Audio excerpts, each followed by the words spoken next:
There was no time when love did not exist, nor will it cease to exist. Love is the flower within us, which we must endeavor to nurture. Love and its essence live on forever. It is all we can give and take. It is all we can carry in our hold and leave behind as we escape. The reality of love is not precisely whatever we honestly think it is. It is not necessarily a fabricated lie, but all we have is our best guess. We see only small fragments of the big picture of life and cosmic will, and our unhinged minds rummage to find the missing pieces to fill. Even a person with an unshakable heart becomes susceptible to love, but like all things in our brief role and existence, attachment also perishes. And so, in the embrace of pain, the heart sinks out of fears and doubts. The soul that is touched is burnt pure, and it is made ready for renewal, to be born again, the perpetuation of the cycle of our birth and rebirth, and love and its reminiscences capsule the essence of the human spirit. As I journeyed in life, I could feel the poverty of my vanquished soul. Something tells me that I have lost myself along this route before, disoriented while seeking to find and settle myself in my rightful place. Solemn and with bent shoulders, I carried the shadow of a pensive aura, wrapped in a shawl of longings, and with a mournful smolder on my face. Each step I took seems to be in the ratified footprints of my dismal past. There I was, my soul and I, in this life as I tried to find myself again, seeking to rekindle a love that can reveal the reality of my own existence. For love, it seems, is eternal, boundless, and endless in its presence, that all-encompassing energy that pulls thousands of rebirths together.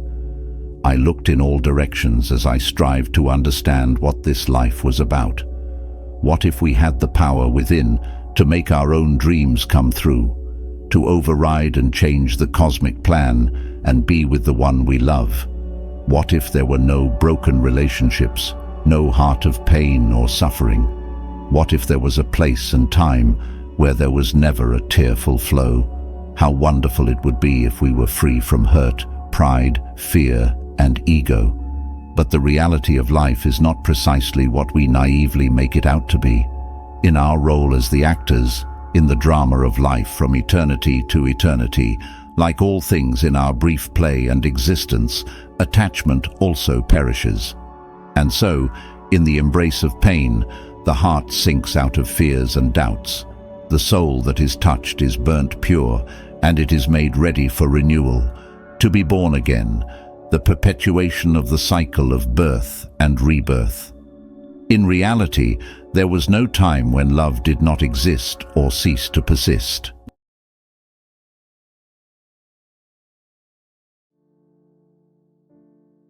In her, I saw elegance and beauty in everything in the world. She became the clue that deciphered the mysteries of life and love, the colors through which I saw the earth and its creatures, the simplicity of the universe, and my own measure of goodness. Her modesties made me change my ways, soften my heart. She revealed my inner self, the fruit of my deeds. She was the answer to all my questions, the fulfillment of all my needs. Her eyes unlocked the door of peace, suspending judgment, fostering forgiveness, and pulling me back to where I belonged. In her, I found my belonging, my direction, and my place in this life. Her affection adjusted my sails and beckoned me into safer waters, away from the rocky reefs of existence, and kept me in the current. In her, I uncovered the price I had to pay, the debts of my prior life, the owed balance that was brought forward from prior rebirths. Her love meant to me that I had cleared all those debts in full, and I have reaped the sweet harvest from my net crop of karmas. She brought me to a state of readiness for my soul's rebirth, expand my awareness, and connect me to a higher level. My life has not been an event, but a story that was written long ago, with a past, present, and future, and she deciphered those for me. Her beautiful mind was the mirror of love that was held up to me, the love that was like the water, that nurtured the field of dreams, nourished by our pain, until it bloomed into the memories we made. In her, I saw elegance and beauty in everything in the world.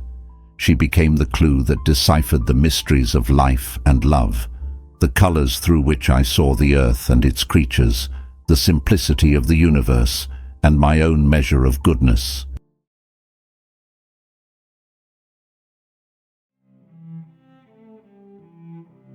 I quickly came to recognize that this rebirth is a far more connected experience than we realize. What are the odds that I will meet that special someone who satisfies most of that which I long for in a lover? The object of my desire, fraught with danger, excitement, and aroused craziness. One who evokes immense pleasure in my desirous heart and body, qualities that I am attracted to, that excite and awaken, and fires every cell in my being.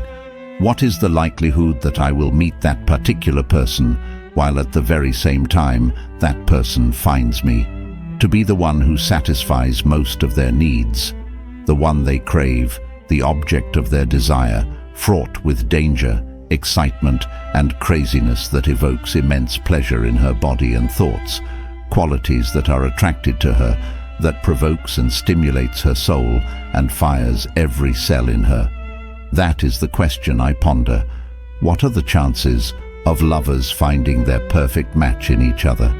That which we call mutual love or soulmate. Who controls the process? Who manages the show? Is it preordained, written in destiny, or is it perchance?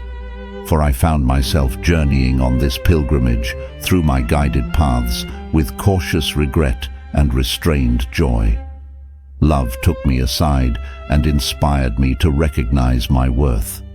She held me close, and I quickly came to recognize that this rebirth is a far more connected experience than we realize.